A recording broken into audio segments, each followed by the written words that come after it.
साल 2026 में रिलीज होने वाली फिल्म किस्सा कोर्ट कचहरी का केवल एक कानूनी ड्रामा नहीं है, बल्कि ये न्याय की लंबी प्रतीक्षा में घिसती चप्पलों, धूल भरी फाइलों और टूटती उम्मीदों की एक मर्मस्पर्शी दास्तां है। तो hello everyone, this is Sandeep Kumar. आज बात करेंगे इस मूवी की स्टोरी की।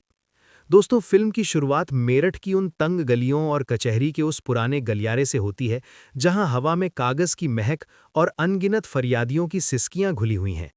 कहानी का केंद्र परम नाम का एक युवक है, जिसके कंधों पर उसके पिता की वकालत की विरासत का भारी बोझ है, जिसे वो कभी ढोना नहीं चाहता था।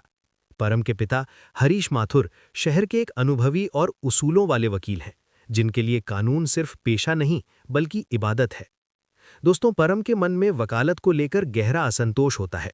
वो इस तारीख पे तारीख वाले सिस्टम से नफरत करता है और विदेश जाकर अपनी एक अलग पहचान बनाना चाहता है। पिता और पुत्र के बीच का रिश्ता उस पुरानी अदालत की इमारत की तरह है, जिसमें दरारें तो बहुत हैं, पर वो अपनी नींव पर मजबूती से खड़ा है। दोस्तों, फिल्म में मोड़ तब आता है जब परम को मजबूरी में एक ऐसे केस का हिस्सा बनना पड़ता है जो सीधा मानवता की दुहाई देता है। ये केस एक बेबस महिला का है, जो अपने प्रेमी की संदिग्ध परिस्थितियों में हुई मौत के लिए न्याय मांग रही है, लेकिन व्यवस्था की दीवारें उसके सामने बहुत ऊंची होती हैं। दोस्तों, कचहरी के दृश्य इतने वास्तविक हैं कि आप वकीलों की बहस के बीच उन आम लोगों के चेहरों पर पसरी थकान और लाचारी को महसूस कर सकते हैं।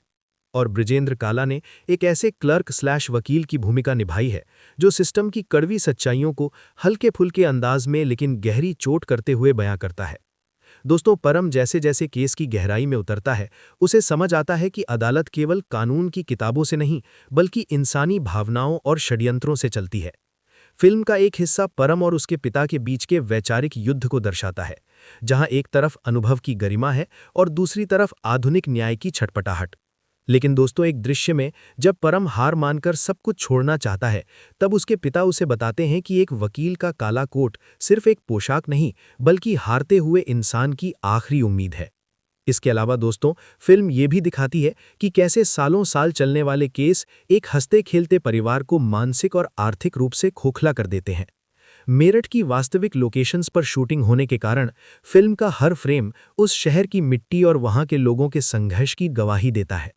वहीं दूसरी तरफ कहानी में सूरज बैरिया का किरदार उस संघर्ष का प्रतीक है, जो वर्षों से अपनी पहचान बनाने की कोशिश में अदालत के गलियारों में भटक रहा होता है।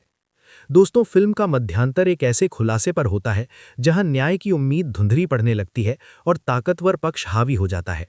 दूसरे भाग में परम का हृदय परिवर्तन होता है। वो अब भागने वाला बेटा नहीं, बल्कि न्याय के लिए लड़ने वाला एक योद्धा बनकर उभरता है। इसके साथ ही दोस्तों, कोर्टरूम के अंदर की दलीलें फिल्मी नहीं है, बल्कि वे उन कानूनी खामियों पर प्रहार करती हैं जिनका फायदा अपराधी अक्सर उठाते हैं।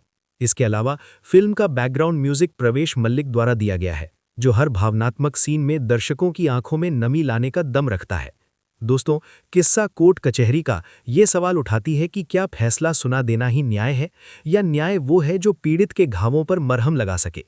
देखते देखते मूवी के क्लाइमैक्स में एक लंबी और तीखी बहस होती है, जहां परम अपने पिता के सिखाए सिद्धांतों और अपनी सूझबूझ का इस्तेमाल कर सच्चाई को सामने लाता है। वो पल बेहद भावुक है जब फैसला आने के बाद पीड़ित महिला की आंखों से आंसू गिरते हैं। वे आंसू खुशी के कम और उस लंबे संघर्ष की थकान के ज्यादा लगते हैं। फिल्म के अंत में पिता और पुत्र का मिलन शब्दों से नहीं, बल्कि एक दूसरे की आंखों में छिपे सम्मान से होता है। परम को अंततः अपनी जड़ें मिल जाती हैं। दोस्तों, निर्देशक रजनीश जायसवाल ने बहुत ही संजीदगी से ये दिखाया है कि सत्य छुप सकता है, मिटाया नहीं जा सकता। अंततः ये फिल्म हर उस इंसान को समर्पित है जो न्याय की आस में आज भी अदालत के चक्कर काट रहा है, उम्मीद की एक छोटी सी लौ जलाए हुए। तो दोस्तों, ये स्टोरी आपको कैसी लगी, कमेंट करके बताइए और चैनल को भी सब्सक्राइब करें। मिलते हैं नेक्स्ट वाली वीडियो में। धन्यवाद।